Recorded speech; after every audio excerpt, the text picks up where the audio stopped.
countdown for blastoff. X minus 5, 4, 3, 2, X minus 1, fire.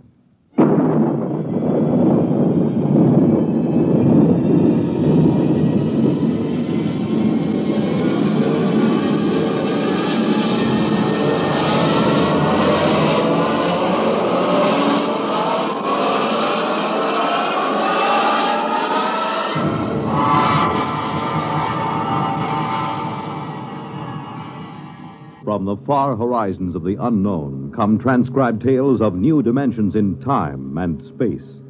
These are stories of the future, adventures in which you'll live in a million, could be years, on 1,000 maybe worlds. The National Broadcasting Company, in cooperation with Galaxy Science Fiction Magazine, presents X minus 1.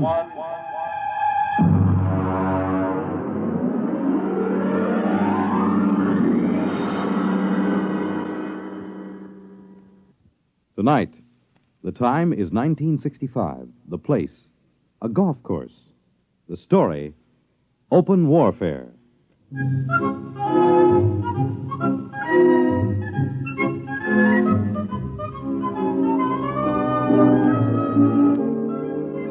You wouldn't believe it, but there are some people that think that caddy is a pet name for a big car. No, I mean it. Over those little wagons you pull around the course or carrying their own clubs, there are people actually playing golf for years, never seen a caddy. As far as I'm concerned, you take the human element out of golf or any sport, and what do you got left? Nothing. I mean, you could say I'm prejudiced on account of my being a caddy, but that's the way I feel about it. Besides which, a caddy is a perfect observer of the passing parade of human experience. I'll give you for instance. Now, you take Jim Pearson. He won the U.S. Open in 1960, 61, and 64. Well, let me tell you about Jim Pearson. He was the pro at the club here, and I remember when it all started. He was out playing with Mr. Hatcher. That's Sam Hatcher. He couldn't break 90 if the ball had wings. And in the locker room, he looked like a sack of flour that had been set down hard. But he was loaded with money. Anyway, they were waiting for a foursome of dames who shouldn't have been wearing slacks. When Hatcher turned to Jim, and with a real sweet smile, he lowered the boom. Jim, you're a good golfer. Thank you, Mr. Hatcher. You're a good golfer, even if you can't teach me anything. Oh, you're coming along fine, Mr. Hatcher. We've been good to you at the country club, haven't we? Oh, yes. I want you to do something for me. Yes, sir? Stay away from my daughter. Oh, well, Mr. Hatcher. I won't have Alice marrying a man who has nothing but coordination and muscles. What? When I was only your age, I was making $50,000 a year. It takes brains to do that. Brains get more valuable. Muscles deteriorate. There's nothing muscles can do that a machine can't do better. You don't think I could make $50,000? I know you can't. You haven't got the guts. Now, listen, Mr. Hatcher. I'm just quoting history, Jim. Take the tournament in St. Louis. You blew up. And the Goodall and the Palm Beach. You could have won all those. But you blew. You chickened out. That's not exactly fair, Mr. Hatcher. But it's true. I can make $50,000. Yes, in your whole life. Oh, no, in 1 year. Oh, you can? Yes, sir. All right, Jim, you're a sportsman. I'll tell you what I'll do. If you can make $50,000 in 1 year at this infantile pastime that you call golf, you can have Alice. Why, that's the most arrogant What's thing. the matter, Jim? Don't you think you can do it? I know I can do it. All right, then. Is it a bet? All right, it's a bet. Very well, then. I believe the ladies are finished. Shall we drive?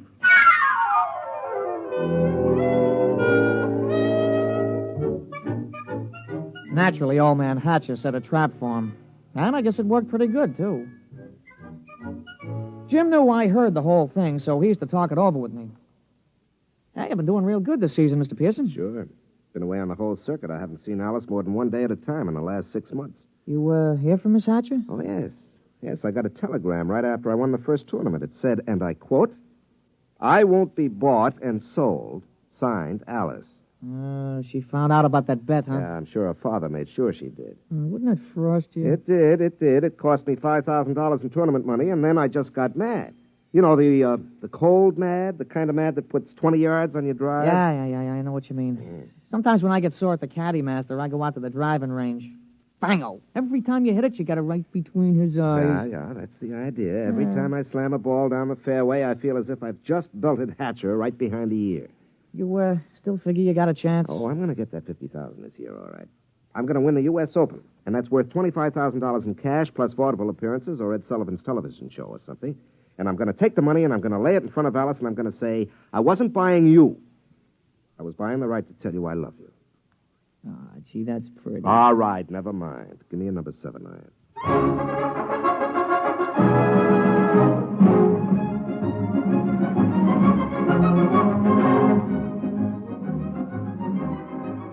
Jim Pearson sure was burning up the circuit. He came into the U.S. Open the man to watch. The day the tournament opened, Jimmy Cannon had in his column, "You are Jim Pearson, the hard luck boy with the velvet swing." It was real philosophical. All the sports writers picked him to win. And then Saul showed up. We was on a practice tee. Jim had been sharpening up his number 1 wood when all of a sudden the gallery took off like a batch of big birds. They were around another tee about 100 feet away. Jim knocked off, and the two of us strolled over. Hey, that's some swing. Who is that, Pete? I never seen him before. His name's Saul. That's some swing. Yeah, he's no amateur. I've never seen him on the pro circuit. Hey, Mr. Pearson, look at the caddy. 280 yards down there. That ain't what I mean. Look, he's got a ball bag in his hands. Now watch. Oh, that's a good catch. He caught that ball right in the bag. Mr. Pearson, that caddy didn't move that sack. That ball dropped right in 280 yards away. Oh, it's an accident. Yeah, look, it happened again. He's a trick shot artist. Wait till he gets into competition. I don't know. He just hit another one, dead center. Oh, there isn't anybody that good. Not even old Joe Kirkwood. Quite a spectacle, eh, Jim? Oh, hello, Hatcher. Must be unnerving to watch something like that. I can stand it. But will you be able to stand it when the going gets rough? Will you blow up like you always do? It'll be too bad just when you're so close. Don't worry about me. I'm not. I imagine Saul will take care of that. Oh, you know him? I brought him here. My own personal entry. He's going to beat you out of the open. But he's got something to learn. Look at him. Just a dumb country boy who never saw a golf club till a few months ago. I think he might teach you something, Jim.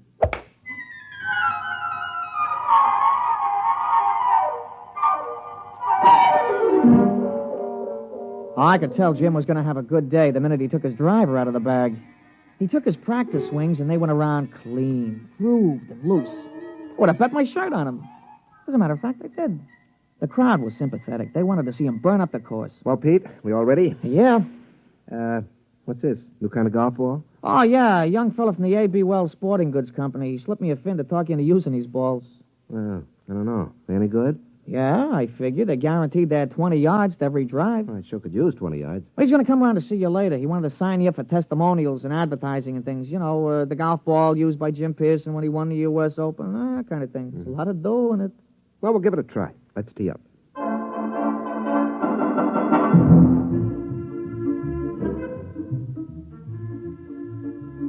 Oh, he started off real good. A long, straight drive right down the fairway. It was a birdie 4. Jim was clicking him off that day. There you are, Pete. 34 and a 32 for 66 on the 18. 6 birdies, 12 pars. Yeah, 3 more rounds like that should win easy. Hey, how were the new golf balls? Huh? Oh, fine. You know, they aren't kidding. It does average out about 20 yards longer on the drive. I'll have to get a couple more dozen.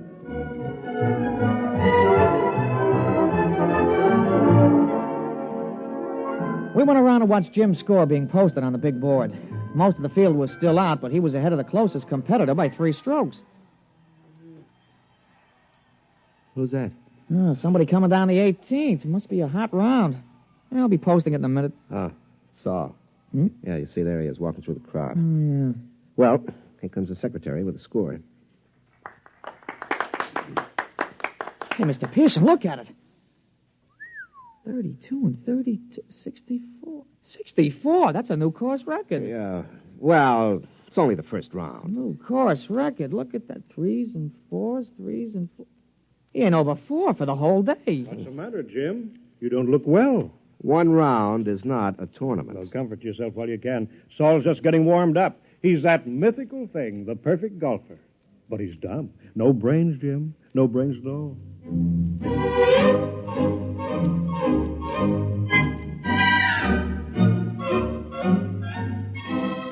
Naturally, in the sports broadcasts and the newspapers, Jim could have been playing on a miniature golf course at Asbury Park, New Jersey. The big news was Saul. They all called him Silent Saul. The odds the boys in the shower room played around with on Pearson took a dive, and you couldn't get even money for Saul. The next morning, Jim's gallery was pretty small. When he stepped up to the ball, there was a smattering of applause like a matinee just before they closed the show. But his drive was as straight as the day before and longer by about 20 yards on the average. Hey, that's a nice putt, Mr. Pearson. Yeah. Who's that? That's Saul, I'm afraid. He's coming around behind you. Well, he's going to have a big fight.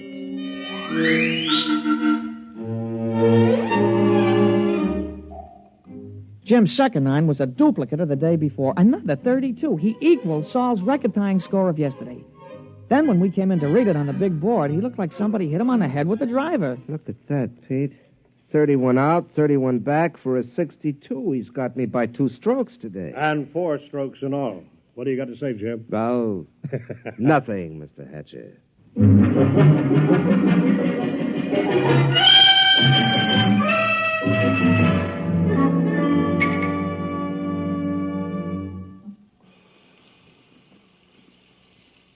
Throw me the soap, will you, Pete? Yeah, sure, Mr. Pearson. Yeah.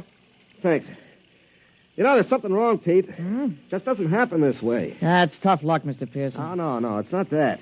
People don't just pop out of nowhere and break all records at the Open. Men don't take up golf and become perfect golfers in a month. He's got to have some weakness. Well, if he has, he ain't shown it yet. Well, I've got to find it.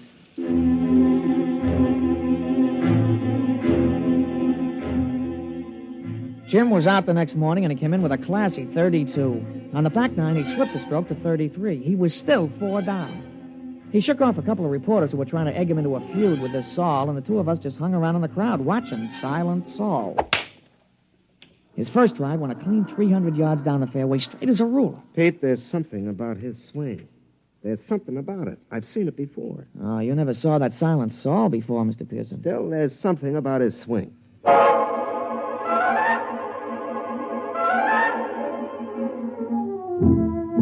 On the follow-up shot, Saul had about 240 to go.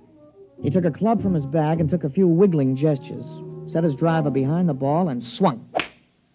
Pete? Did you see that swing? Those wiggles? Yeah, well, a lot of guys do that. Yeah, but it's unnecessary. I mean, you don't have to make those wiggles before you address the ball. Yeah, sure, and you don't have to spit 3 times every time you got a tough putt, but you do. But there's still something strange about him. Everything about him is perfection except those wiggles. And he doesn't talk. Look at him putting. Just look at him. Mm-hmm. That could be Todd Winters, couldn't it? Yeah, he does look something like Winters. Yeah, when he putts. But that iron shot, who wiggles like that? Who does those wiggles? George Potter. Yeah, I guess he does. Yeah, and the approach shot, Pete. That's Gordon Brown. Nobody else bends the knee that way. He really gave it a lot of study, huh? And the drive. That grooved swing on the drive. Pete, come on. I've watched enough.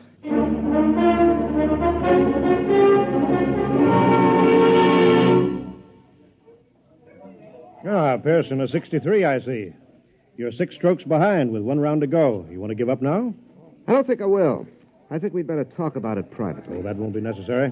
Well, it doesn't matter to me, but I know that Saul is a robot. So you think he's a robot? Isn't he? Of course he is. How does it feel to be beaten at your own game by a mindless machine? Oh, you haven't won yet. The golf ball takes some funny bounces. How did you find out about Saul? Oh, Saul is a lot of things, but none of them is Saul. He's Todd Winters, George Potter, Gordon Brown, and his drive, that's me. You copied it after me. Take us away and there's nothing left. Tell me, how'd you do it? Money can do anything. All it needs is a purpose. We've been working on colloidal brains up at our place. Our new miniature atomic power plant is ideal. You throw in some sensory mechanisms, some relays, feed in analysis of a slow-motion pictorial study. And you have a golf machine. Must have cost hundreds of thousands of dollars. Closer to $1 million. $1 million? $1 million to keep me from winning $25,000? Don't you think that's unfair? Unfair? You listen to me. Nothing is unfair that doesn't break the rules. And the only rule worth remembering is this, that the best man always wins. You mean the best machine? A machine is only an extension of a man, like your golf club. I don't happen to be endowed with golfing muscles and responses. You do. Those in your golf clubs let you hit a ball farther and straighter than anybody else. Saul lets me hit a ball farther and straighter than you do. It's as simple as that. No, wait a minute. That wasn't the bet. The bet was that I couldn't make $50,000 in a year. Maybe it was your bet. It wasn't mine. I bet that I could beat you at your own game. I don't think that you're good enough for Alice. You're not smart enough, not man enough. Should I let a few well-distributed, well-trained muscles blind her to what you really are? And what's that? You're a quitter. You can't stand pressure. You're no competitor. If you can't win at your own game, you can't win at anything else. Suppose I win tomorrow. 6 strokes back? Playing against the perfect golfer? Suppose. Then I'd have to admit I was wrong. You have my word on that. And you could also have Alice, if she wants you.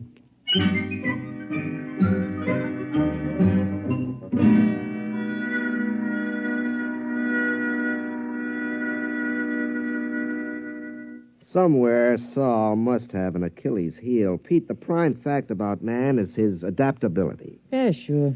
Yeah. They've got to build in at least one constant, if not more. How about judgment? I don't think so. They could tell whether he'd have wind or rain or the sun or slow greens or something. They got to take care of that. Yeah, I suppose so. Hey, maybe you could jimmy him. Drop sugar in his gas tank or something, smash him up. Oh, no. That isn't fair. Saul is fair. Well, Mr. Hatcher, he's playing fair according to his lights. He could have had me crippled or poisoned or something, but he didn't. Well, I'll just have to beat him on our own ground on the golf course. Oh, I don't know, Mr. Pearson. You'll have to shoot in the 50s. Well, a golf ball takes some funny bounces. Yeah, it sure does. Wait a minute, there is a constant. Hmm? Listen, Pete, you know Saul's caddy? Yeah, I know him. An illiterate type of guy, yeah. Could he use $10 or maybe 20 or 50? He's a caddy, isn't he? All right. Pete, I want you to talk to him. You'll do better than I can.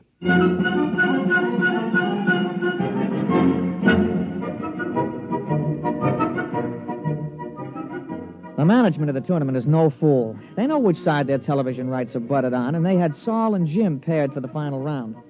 Jim's drive took a tail-end hook. It dived into the rough behind a clump of trees. Wasn't a very happy start. Saul took a ball from his caddy, teed it up, and settled himself. Hey, that's some drive, Mr. Pearson. Yeah, that was some drive. It's about 340 yards, isn't it? Some drive. You got a tough lie there on your ball, Mr. Pearson. You going to play it safe out on the fairway? No. You see that hole between those 2 trees? Mr. Pearson, that ain't sensible golf. Pete, sensible golf won't win.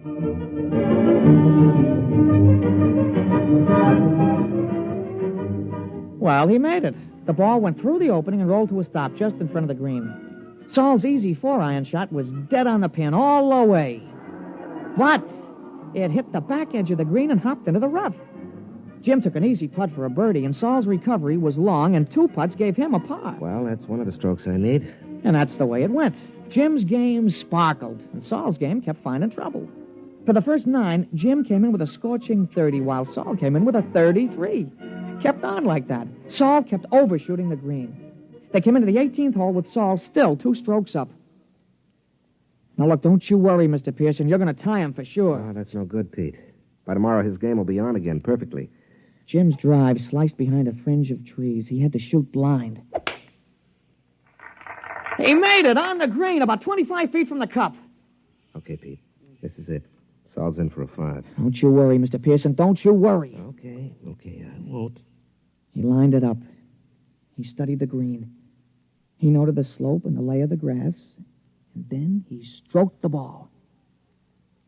We did it, Mr. Pearson. We did it. You're the new U.S. Open champion.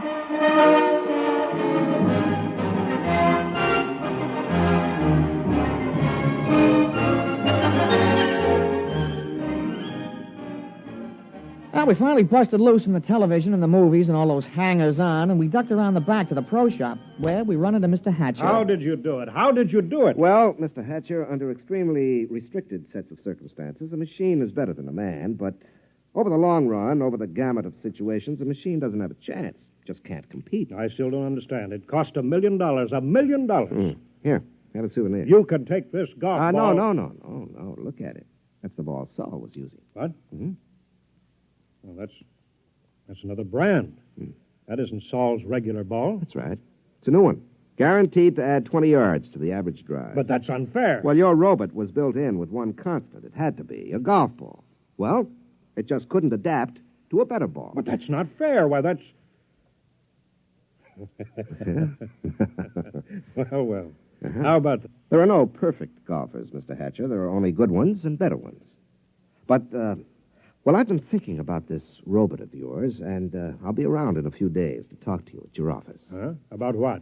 Well, I'm sure you don't want to support your son-in-law for the rest of his life. And I have $50,000 to invest in business making robots. Useful robots. And leave golf to the men. They're better competitors. Now, if you'll excuse me, Mr. Hatcher, I've got a telephone call to make to your daughter.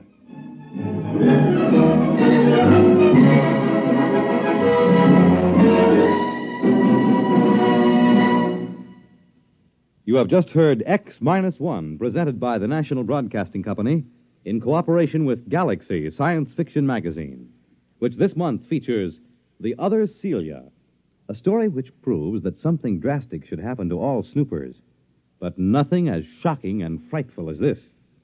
Galaxy Magazine, on your newsstand today. Tonight, by transcription, X-1 has brought you Open Warfare, a story from the pages of Galaxy written by James E. Gunn and adapted for radio by Ernest Kenoy. Featured in our cast were Jack Grimes as Pete, Larry Haynes as Jim, and Wendell Holmes as Mr. Hatcher. This is Fred Collins. X-1 was directed by Daniel Sutter and is an NBC Radio Network production.